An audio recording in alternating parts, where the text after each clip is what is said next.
Bom, e o vice-presidente e ministro do Desenvolvimento, Indústria e Comércio, Geraldo Alckmin, avaliou durante uma entrevista ao site UOL que o ex-presidente Jair Bolsonaro é um desocupado.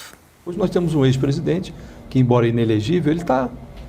o senhor falou em convivência, ele está forçando uma convivência. O ex-presidente é um desocupado. Ele atrapalha, é uma coisa meio panfletária, né? Meio descompromissada com as coisas. É fake news, e advoga uma tese quase incivilizatória. Quem não é democrata não deve participar de eleição. Alckmin tem usado suas redes sociais para compartilhar memes ao falar sobre propostas do governo.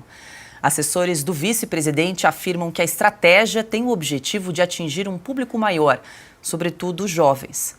Apesar do plano em curso, a média de engajamento por publicação nas redes sociais de Geraldo Alckmin não aumentou, de acordo com dados da empresa Bytes. Desde abril, a estagnação na média das interações no perfil do vice-presidente.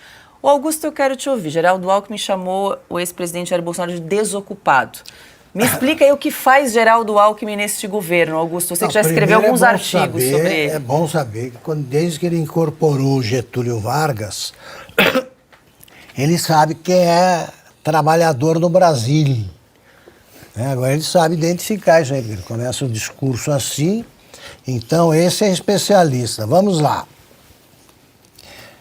Vice faz o quê? Como ele não fazia nada, o Lula preferia mandar até a Janja no lugar dele, ele virou ministro. Tão importante é o ministério dele, que quando precisaram acomodar o Márcio França, tiraram um pedaço e ninguém percebeu. Puxadinho.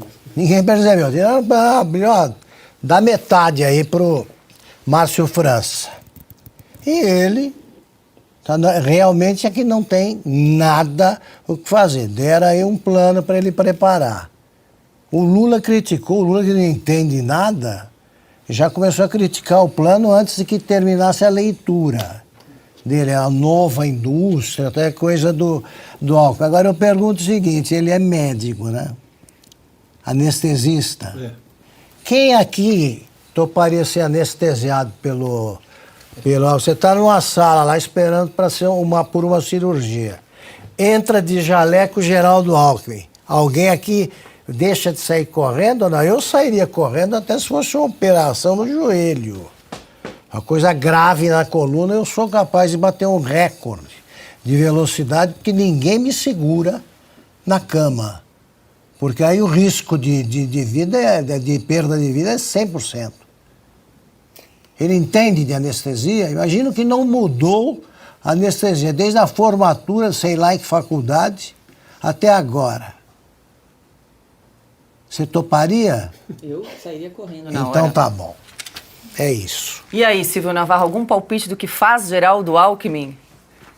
De jaleco já decidiram que não faz nada. Nada, a gente sai correndo. Memes, né? Memes? Acho que ele faz memes. É verdade, eu esqueci disso. Eu fico imaginando, de fato, o Augusto e você, Paulo, disseram muito bem, o vice não faz nada, né? Eu me lembro que uma vez perguntado, Marco Maciel, que foi vice-presidente muitas vezes, Fernando Henrique Cardoso, dizia que o trabalho dele era ser discreto. E ele era um brilhante articulador político no Congresso Nacional, porque liderava o PFL, egresso da Arena, que depois virou DEM, que depois virou União Brasil ou qualquer coisa, né?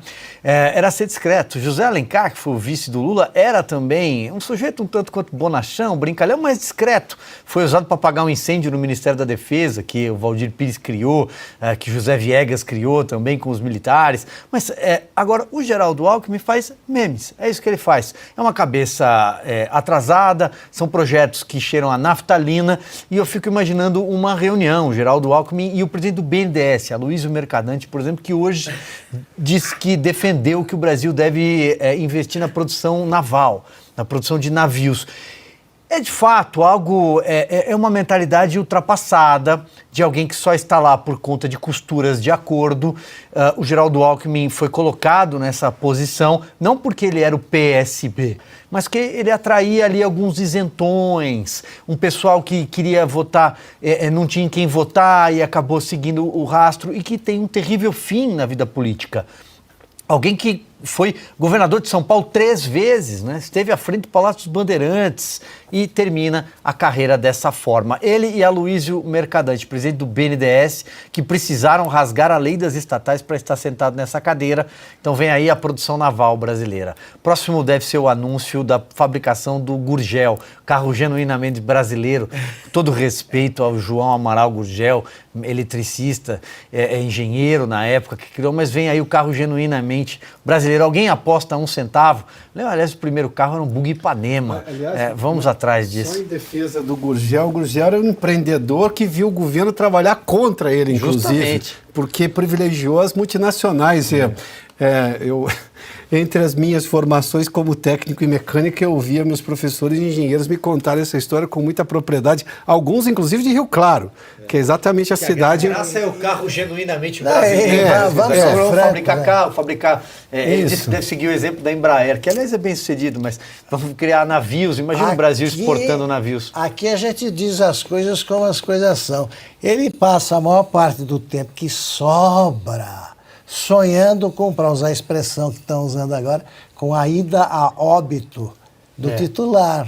Exato, isso é fato, né? Que o raio vai cair 2 vezes no mesmo lugar, como caiu com a morte de Mário Covas no início de 2001. Fico imaginando os Estados Unidos, a Marinha Americana comprando uma fragata brasileira, genuinamente brasileira.